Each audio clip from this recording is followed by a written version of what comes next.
تو جناب اسامہ بن زید رضی اللہ تعالیٰ عنہ فرماتے ہیں بات کرتے کرتے میری توجہ جب ادھر گئی تو میں اصل بات ہی بھول گیا.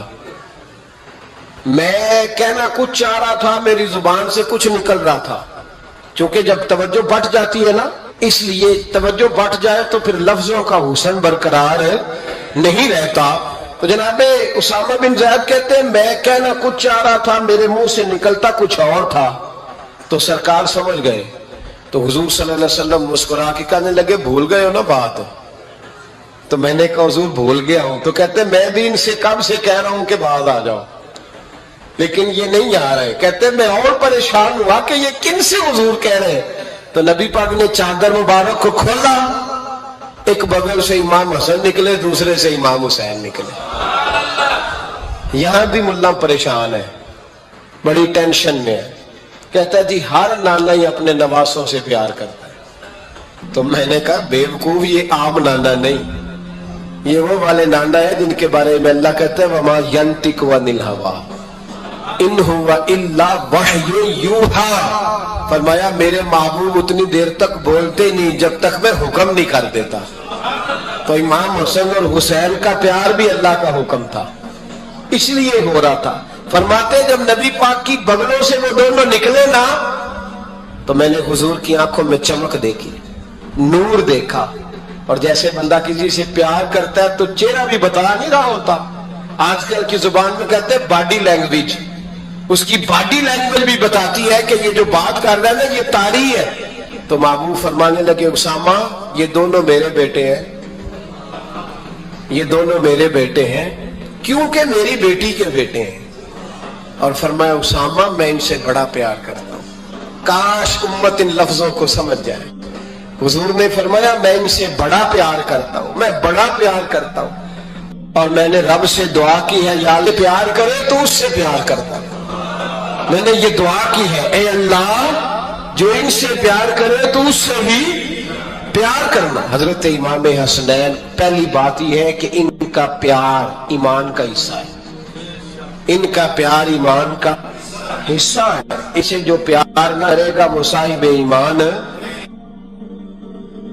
ابن جوزی نے لکھا ہے سینکڑوں سال پہلے, آج کے کسی عالم کی بات بتاتا تو لوگ انکار کرتے. سینکڑوں سال کہتے ہیں بلخ میں قحط پڑ گیا, لوگ ہجرت کر کے سمرقند آ گئے. ایک سیدوں کا خاندان بھی آیا, ایک ایسی خاتون بھی آئی جس کے ساتھ 3 بیٹیاں تھی, بیٹا بھی کوئی نہیں, خاوند فوت ہو گیا. مسجد کے ساتھ مہمان خانے بنے ہوتے تھے, وہاں اس نے بچوں کو ٹھہرایا اور نکلی سمرقند میں کہ کوئی آدمی مل جائے. تو وہ سیٹھ صاحب چودھری صاحب کہنے لگے مجھے کیسے پتا چلے گا تو سید ہے, مجھے بتاؤ. کسی کو چوک میں کھڑا کر کے کہا جائے بتاؤ تو کون ہوتا ہے, اس شخص کا کیا اشر ہوتا ہے, کیا حال ہوتا ہے. کہا کیسے پتا چلے گا. تو سید زادی نے اپنا پلو کھولا اور اپنے آنسو دونوں آنکھوں سے صاف کیے. تو کہنے لگی اللہ تیرا بھلا کرے, میں ثابت نہیں کر سکتی کہ میں حضور کا خاندان, میرے پاس کوئی دلیل نہیں, میں نہیں بتا سکتی. چل ٹھیک ہے, چلی گئی. کسی نے بتایا کہ یہاں ایک یہودی بھی رہتا ہے, وہ بڑا سخی ہے, یا آتش پرست ہے, یا پارسی ہے کافر غیر, سخی بڑا ہے. اس کے پاس گئی, بیٹھی رہی, لوگ بیٹھے تھے. جب چلے گئے تو قریب گئی, کہنے لگی مجبور ہوں, پریشان ہوں, غریب نہیں ہوں. کہنے لگا بی بی تجھے کبھی دیکھا نہیں, سمرقند کی اتنی آبادی نہیں, میں سارے شہر, تو کون ہے. تو کہنے لگی تعارف نہ ہی پوچھے تو اچھا ہے. اس نے کہا چلو اگر پتہ چل جائے تو. کہنے لگی میں مسلمانوں کے نبی کی اولاد ہوں, مسلمانوں. اس نے کہا پیغمبر خدا کی اولاد. اٹھ کے کھڑا ہو گیا, بی بی کو ساتھ لیا, گھر گیا. کہنے لگا جو صاف ستھرا کمرہ ہے نا اسے پھر دھو ڈالو, ایک دفعہ پھر دھو ڈالو. کمرہ دھلایا, صاف کرایا. پھر کہنے لگا بی بی میرے برتن زیادہ صاف ستھرے نہیں, میں نئے نہ خرید کے لا دوں. پھر نئے برتن لایا. پھر اپنے بچوں سے کہنے لگا اونچا نہ بھولنا کہ سیدہ فاطمہ کی شہزادیاں آئی. یہاں کوئی شخص اونچی بات نہ کرے. پھر کہنے لگا بی بی جو میرا بالکل طیب اور حلال رزق ہے نا یہ اس میں سے لنگر ہے، لیکن چونکہ میں غیر مسلم ہوں مجھے سلیقے نہیں آتے، جیسا تیسا بھی ہو نا اسے قبول کر لینا. خاتون کو کہنے لگا یہ گھر ہے، جب تک جی چاہے یہاں رہنا اور دیکھنا، ہو سکے تو رات اپنے نبی سے سفارش کرنا، میرا بھی کوئی مسئلہ، میری بھی کوئی قبولیت کہیں ہو جائے. وہ مسلمان کہلانے والا رات کو سویا. کہتے جنت سجی ہوئی ہے، لوگ جنت میں جا رہے ہیں، لائنیں لگی ہوئی ہیں، نبی پاک لوگوں کو جنت میں بھیج رہے ہیں. میں بھی دوڑ کے لائن میں لگ گیا، فرشتے نے میرا بازو پکڑا کہ پیچھے ہٹ. تو میں دوڑ کے حضور کی بارگاہ میں گیا. میں حضور سارے جنت میں جا رہے ہیں کہ مجھے نہیں جانے دیتا. تو نبی پاک نے فرمایا تو کون ہے؟ کہ یا رسول اللہ میں مسلمان ہوں. کہتے حضور مجھ سے فرمانے لگے کوئی دلیل ہے تیرے پاس؟ دلیل ہے کوئی تیرے پاس؟ تو میں چپ کر گیا. فرمایا میری بیٹی تیرے دروازے پر آئی گئی تھی تو دلیلیں پوچھنے لگ گیا تھا. میں جا دوڑ جا. سویرے آنکھ کھلی تو گلیوں میں ڈھونڈتا پھرتا ہے، تلاش کرتا پھرتا ہے، کونے کونے میں جاتا ہے وہ سادات کا گھرانہ کہاں گیا. ڈھونڈتے ڈھونڈتے اس غیر مسلم کے دروازے پہ جا کے پہچان لیا. تو کہنے لگا خدا کا واسطہ جو تو نے نوکری کی ہے نا ان کی مجھ سے 11 گنا لے لے، یہ سادات کا گھر مجھے دے دے. تو کہنے لگا کل تو آتا تو شاید بات اور ہوتی، آج بات اور ہے.